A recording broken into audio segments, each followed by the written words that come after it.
Avec une population mondiale croissante, les besoins pour l'alimentation animale ne cessent d'augmenter.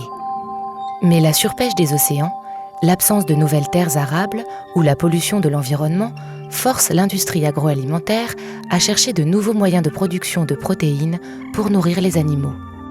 Inalve propose la production de protéines saines et renouvelables à partir de microalgues et à échelle industrielle afin de pallier à ces besoins grandissants.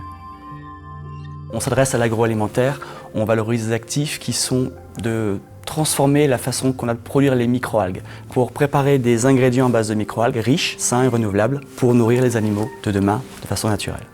C'est des centaines de milliers de tonnes qu'il faut produire rapidement. Donc notre objectif à nous, il est très clair, c'est d'industrialiser ce procédé, d'avoir des microalgues fraîches que l'on transforme en ingrédients riches en protéines pour adresser ce marché.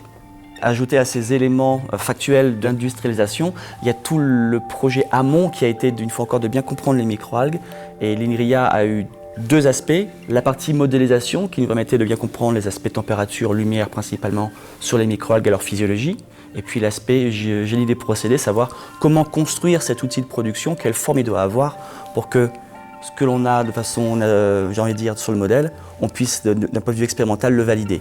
Les prochaines étapes de la start-up sont très claires. Depuis la levée de fonds qu'on a opérée fin 2018, de près de 3 millions en public-privé, on industrialise le procédé de production de microalgues. On développe notre pilote industriel, on produira 10 tonnes par an de microalgues. Ces volumes importants vont nous permettre d'être un acteur majeur français et d'opérer nos tests sur la filière des poissons et des crevettes, l'aquaculture en particulier, de vérifier la qualité nutritionnelle de nos ingrédients, pouvoir discuter main à la main avec les agro-industriels qui attendent ces produits favorablement et des volumes importants.